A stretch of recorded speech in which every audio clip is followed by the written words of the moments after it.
खरं सांगायचं म्हणजे साधारण मागच्या 1-1.5 वर्षापासून मी हा कोर्स जॉइन करायचा विचार करत होतो. शेवटी तो योग आला म्हणजे नशिबात पण असावं लागतं. तो योग आला आणि कोर्सच्या सुरुवातीपासूनच मला असा प्रश्न पडत होता, की काउन्सिलिंग म्हणजे नेमकं काय शिकवणार आहे? पण मला आता कोर्स संपताना माझ्या प्रश्नाचं उत्तर असं मिळालं, की मी काही शिकलो नाही. तर मी सायकॉलॉजी आणि काउन्सिलिंग अनुभवलं आणि जगलो आणि ते फक्त तुमच्यामुळे झालं शक्य. तर ह्या बेसिक आणि ॲडव्हान्स जो कोर्स आहे त्याच्यामध्ये 2 टप्प्यामध्ये तुम्ही आपल्याला हे सगळी माहिती दिली. एक तर बेसिक काउन्सिलिंग आणि त्यानंतर ॲडव्हान्स काउन्सिलिंगमध्ये वेगवेगळ्या थेरपीज आणि त्याची कशी ॲप्लिकेशन होते तसं. तर हे केल्यानंतर हा पूर्ण प्रवास हा खूपच उत्साहवर्धक होता म्हणणार नाही मी, आहे म्हणणार.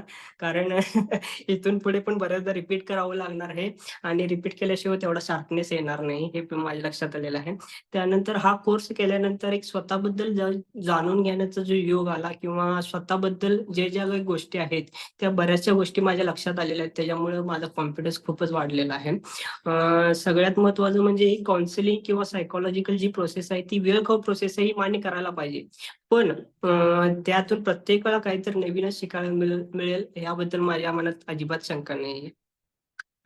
त्यानंतर काउन्सिलिंग आहे हा काही चमत्कार नाही किंवा कोणतीही असं दिव्य गोष्ट नाही. ही एक सेल्फ डिस्कव्हरी आहे आणि रिलेटिव्हली अदर पर्सन किंवा क्लायंटची डिस्कव्हरी आहे. त्यातूनच आपल्या समस्यांची, क्लायंटच्या समस्याची एक प्रकारे जाणीव होऊन त्यातून मार्ग निघू शकतो किंवा मार्ग निघण्यास मदत होऊ शकेल अशी एक प्रोसेस आहे, हे पण लक्षात आलेलं आहे माझ्या. अ, उत्तर त्यानंतर हे तुमचे इंटरॅक्टिंग सेशन होते ना, ते खूपच उत्साहवर्धक होते आणि त्याच्यामुळेच बरेच इंटरेस्टिंग केसेस ऐकायला मिळाले, विचार ऐकायला मिळाले. त्यामुळे खूप म्हणजे आनंदी वातावरण असं वाटतंय. ओव्हरऑल सगळी ही प्रोसेस, सगळा हा कोर्स हा गुड आणि हॅपी एक्सपिरियन्स असाच आहे आणि याच्या मेमरी दीर्घकाळ टिकतील यात काही शंका नाही आणि बरंच काय-काय शिकण्यास मिळेल, यात पण काही शंका नाही.